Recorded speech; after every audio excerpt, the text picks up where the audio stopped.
Psychiatric Center. So welcome, Debbie. Yes, thank you for having me. Yeah, thanks for taking the time. I know we originally had you on Mental Health Moments a couple times. People loved your soothing, calming demeanor. You have a lot of great information to share. So I wanted to bring Debbie in today. One of our Lifesaver Wellbeing topics this year is we're talking about relationships. So I thought it'd be fun to dig into that with you. But before we get started, why don't you just tell our audience a little bit about yourself? How'd you end up at Bellin? What does your role look like? All that fun stuff. Absolutely. Well, I have the privilege of being the vice president here at Bellin Psychiatric Center. So one of the most fabulous jobs in the world. I get to work with all sorts of specialists in mental health, and we get to serve our community and make mental health better throughout the community. So such an important job. I am actually an RN by trait, I like to say, and an RN, that just never leaves your heart. So that was my first career. It always will continue with me. And then at some point I went on for my master's in business. And eventually, I've always worked in healthcare, but eventually found Bellin a little over 5-6 years ago. It's just been a joy to be able to, and a privilege to be able to do what I do. That's so cool. So what was the moment in time where you really kind of made the connection of just the importance of mental health when it comes to overall health? Yeah, I think for me, it was really finding a purpose in life. And there's a lot that I did as a nurse that I knew made a difference to patients. But then I started working more in the management realm, and I really felt like, well, what's my purpose? Who do I want to be around? What impact do I want to make on a broader scale? And that's really where mental health came into a better understanding, because it can change so much for so many people. And I just thought, oh, this is home. This is really home. So it's been great. I'm so happy I can support all of our providers at Bellin Psychiatric Center in what they do, because it's tough work, but very important work. And I can see the difference that it's making in the communities. Yeah, good. So let's dig into relationships. So certainly when people think about relationships, we think about the connections we have to other people. And just from your perspective, when we think about relationships in general, why are they important? How do they impact our health and well-being? Yeah, so of course, being a nurse by background, I just think the science behind it is fascinating. And I will share, we've all been through a science experiment called COVID that none of us volunteered for, but it happened, right? And when I look back and think, and everybody has their own stories to tell about how it impacted them, a lot of it really focuses around that social connection. So we think about our kids weren't going to school, and so many people either had to go to work under stressful situations or had to stay home and work under stressful situations. But it changed all those social dynamics, right? You couldn't go to the store like you could before. You couldn't get out and do different social events like before. And we saw the impact and what that had on people. And so for me, it's just wonderful to see that now we can start to return back to what's a new normal, but we can return back to that. But to hear people's stories about how it's impacted them and what it was like during that time, that I think is testament to what can happen when you don't have those social connections that you normally would have. So physically, a lot of things happen in your body too when you don't have those connections. So one, when you do have a real positive connection, social connection with others, your brain actually releases oxytocin. And that's really a strong hormone for happiness and motivation and things to keep you going. But interestingly enough, when you're isolated, studies show that your brain receptors light up in the same area that you feel pain, physical pain. And so there is very distinct studies out there showing the vast differences. It really helps support socialization and the importance of it, right? For us, personally, what we feel is I went out and I got to talk to my friend Linda, and that felt really good. We had a really nice time, and you just kind of reflect on it and you go on. But as those connections build up over time, it really does help support each of us as an individual person in our own happiness and well-being. Yeah, I just think about how, you just reflect back and think about some of the toughest times in your life and really what was it that aided you during that time and really what helped get you through. And so often it's the relationships that you have, whether it be friends or family or just the people that are there to support you. It means everything, which shows us how incredibly vital these relationships are. And just recently, I was at a national wellness conference and there was a stat thrown out about how 1 in 5 people in the workforce feel lonely, and more so if they're working remote, which I don't think surprises us, right? So I wanted to dive a little bit more into the idea of how important relationships at work are as well, because we're talking more and more about that in the wellness world. We're just talking about how statistically, if you look at it, people will spend more time in their workplace than they do anywhere else other than sleeping. Yes. So we know, think about the environment that our work is in. So go ahead and from your perspective, speak to that. What is that like for people with their relationships at work and the impact that has on health and well-being from your perspective? Yeah, absolutely. I think work is one of those things that we know of, but we don't think of a lot when we think of relationships. We think of those probably more personal relationships outside of work. But work is really something that's a forced relationship, much like your family. You didn't choose them; they chose you. You were born into your family, and work is much the same. Where you go to work and you're there for a purpose, right? You think, well, I'm interviewing for this job. I got hired for this job, and I need to do X for my job. But really, the people around you that you're there, like you said, the vast majority of your time, they're surrounding you, and they really become your work family or your work relationships. And it's so important because one thing is that you're brought together with a shared mission and vision, right? And so if that's important to you, that's likely important to all of your coworkers as well. So for good or for worse, you have something shared in common. And sometimes that'll help you get through those, I can't understand why they want us to do this now, or how can we possibly achieve that?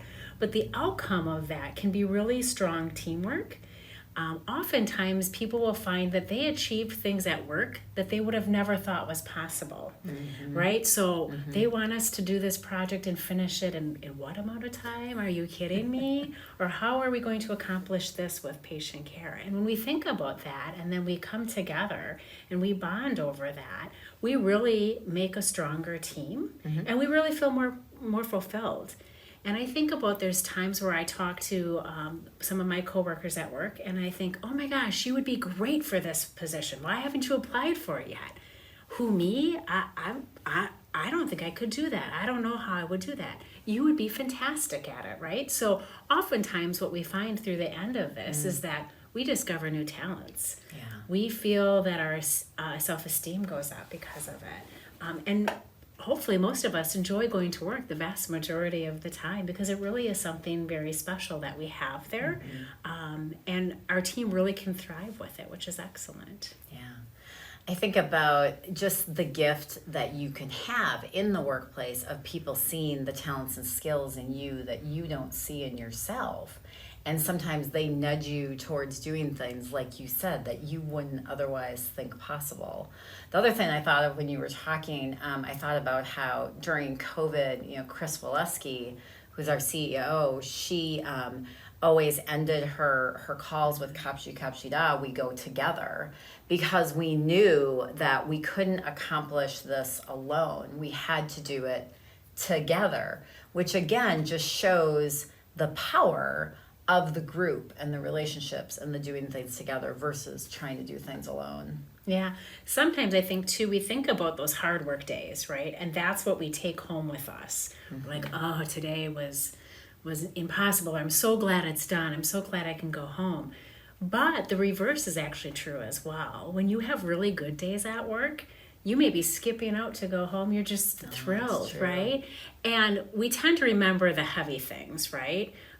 But we also have to recognize, hopefully, that when we have good days, we have supportive coworkers, people who recognize when we're having bad days and help us out, the impact that can make too. And we take that joy home just as well. But oftentimes we think about, oh, work is work, right? But there's so many good things that we can take away from it too, that make us better and improve our relationships with others too. So. Yeah, that's such a great reminder, and it's such a great reminder too, for our audience, for all of us, to remember how things spill over. You can't separate personal life from work life all the time, because what's going on in your personal life comes with you to work. And what happens at work, you take home with you. Yes. So it's just such a great reminder on how that all blends together. Yeah, absolutely. And it's, we think about when something maybe tragic happens to a coworker or a difficult time they're going through, and how many people stand up and want to be there for them, right? Meal trains, or you think about it's okay if they come in a little late, I can cover for them. What else can we help them with? Can we donate time off? Those types of things. Those are all signs that strengthen a relationship, strengthen a team. And people tend to remember that. So it seems like so many people want to stand up and help when in those difficult times. And that's noticeable around work too. So as much as people often want to keep things separate, right? And they want to compartmentalize what's happening at home or outside of work and what's happening at work, that can be really difficult. And that's okay, right? So if you're in an environment that's supportive and the coworkers help each other, again, that just strengthens those relationships. Yeah, absolutely. So I'm sure there may be some people listening to this or watching this right now, and they're saying to themselves, but I am bad at relationships. Like I am, and that could be its own conversation for sure. But they may be sitting there saying, I struggle with relationships. Maybe they're introverted. Yes. Maybe they're shy.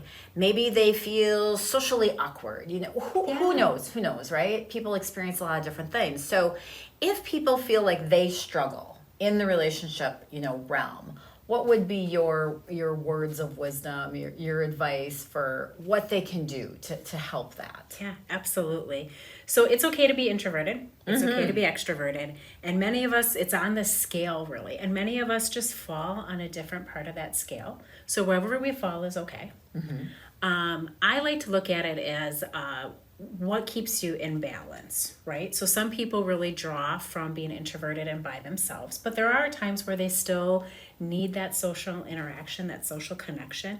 And that might look different for you compared to what it looks like for me. I might appreciate going to the grocery store and talking to no one, but getting my groceries and still having interactions with others, just minimal. And perhaps you like going to the grocery store and talking to every single person you see. You know me. I talk to the cashier. I ask them how their day is because I really want them to feel seen. How are you today? How's your day going? Right? That's okay to have that. Now, I like to think about it as a balance. So whatever feels like it's in balance for you is great. If it feels like it's out of balance, I think then it's a question of why, right? Why does it feel out of balance for me? It's too much. Maybe the relationship with somebody else is they're clearly giving more than they're taking, or vice versa. But for some reason, there's an imbalance. So whatever you can do to identify it, and it's okay if it's different for different people. That's what makes us all unique and special. But we're still all on that range, and we still need some type of socialization or connection. When you're able to identify what that imbalance is, then you can start to set boundaries, right? So I'm of the age, I'm not going to be going out several nights a week. Right. Nor am I. Right. Nor am I. But perhaps for one of my friends, maybe that's normal for them. And that's okay. I'm going to set a boundary around that. I'm going to know what's comfortable for me and why. And I'm going to say, no, we can go out once every 2 weeks. We can go out to eat. And that works for me, right? And that works for them, and they may have to find others to fill in that need that they have. But really being able to set those boundaries to understand yourself. Sometimes it's okay just to put yourself out there too, right? So I think many of us have a little bit of maybe social anxiety or the unknown. I don't know what that's going to be like, right? That's not my normal day-to-day. But try to go out to that event. Try to meet at least maybe one new person at a socialization party or whatever it is. Can we start that over? That was weird. Sure. Try to meet one new person at an event. Try to learn something about others. That's always interesting too. People love to tell their story, and I love to hear about others and what they do and how they do it and what's important to them, and that really fills me up. So just recognizing what fills you up, and again, where your need falls on that spectrum, and then go from there. Yeah, I think that's so important. And I love when we go down the path of boundaries, because I love reminding people it's okay to set boundaries. Yeah. And you don't have to be the person that says yes to everything. No is a wonderful word. I think you really hit it in that people need to evaluate what works well for them, what is best for them, setting the boundaries that are appropriate for them, their lives, their obligations, their needs. I mean, even just something simple, like I feel like I need more sleep than maybe some of my friends do. So some of my friends are like, okay, being out later for something. I'm not. My best sleep happens before midnight. And I know that about myself. And I know that if I want to have a good day the next day, the more sleep I can get before midnight, the better. Well, that's just something I've learned about myself. And that doesn't mean I don't want to connect with people and I don't want to spend time with people. But I just want it to be a little bit more, earlier in the day. Yes, if possible. So it is good to reflect on our own selves. The other thing too I'll add is if you've got one or two really good friends, right? I've got a couple at work, I've got a couple outside of work, and sometimes I just do a self-check, right? And I know which friends will tell me like it is. I know which friends will understand me. And so sometimes I'll be like, I don't really want to go to this. Am I overreacting, right? And they'll help me understand. So sometimes that's just a nice check too, to be able to check in with a friend and be like, I don't know how I feel about this. What is this going to be like for the day? This is a long span, or this is too late in the night. What does that look like, right? And so it's just nice to also have that social connection with the people that really know and understand you as well, and then kind of help guide you too. And I think, too, it's always important to evaluate quantity versus quality. Yeah. Don't necessarily feel like you have to have 1,000 friends. But isn't there some kind of scientific connection or data connected to it if you have 5 people that you're socially supported or something along those lines? So you really need to have those connections, and it doesn't need to be every connection, but you really need to have a couple of those connections that know you well, you know them well. My husband always gives the example of, I have no friends. I'm like, you have friends. My husband says that too. We should get them neighbors. together. What about the guy you went fishing with yesterday? What about? And he's like, yeah, but they're not the friend that I would do X with, right? And you're like, okay, well then you've got Joe, who's your friend that you go out and do this with. And sometimes we just forget or we take for granted some of those special relationships, but it doesn't mean that everybody's going to be your best friend by any means. You really need to find people that you connect with. Again, that good balance of give and take. And that makes sense for you at the time, and you should see your life be more fulfilled because of it. I think it's a good reminder, too, that different people fulfill different things for us. Yes. So you may have a friend that you connect with in this one way. You may have a friend that's like your truth teller friend, that you call that person when you need the hard love, right? Like that tough love. But then you have that friend that you reach out to when you just want to vent and have a good cry. And, different people can fulfill different relationship types in your life as well. Yeah, for sure. Absolutely. Yeah, good. Oh, Debbie, so much great information. I feel like we could talk all day. Yeah, about for this. sure. For sure. But anything else that you wanted to add that we didn't get to cover today? Anything else you want our audience to know? And then also, where can people go for more information on this topic? Yes, I think the self-reflection is always a good thing and a good reminder, that gratitude. What had happened today? Who did I talk to today? How did I feel with that? Those are always good reminders. And how fortunate am I because of, and pick 3 things. I think that's really helpful when we talk about just those social connections and what that can do for us. It can make a world of a difference. As far as resources, of course, Bellin Psychiatric Center, feel free to check us out online.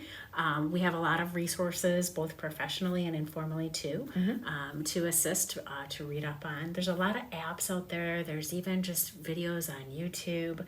There's a lot of self-help self-help books as well. There's a lot of self-help books as well. Things that you can read up on that truly talk about relationships, how you can enhance those relationships, what that can do for you.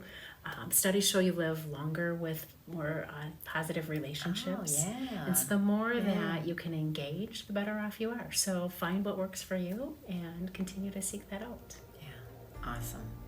So much good information today. Thank you so much for being with us, taking the time. I know you're a busy lady, so I really appreciate you coming in today. Thanks for having me. So thank you to our audience for watching or listening today. Please like, subscribe, and share this podcast, and we'll see you next time.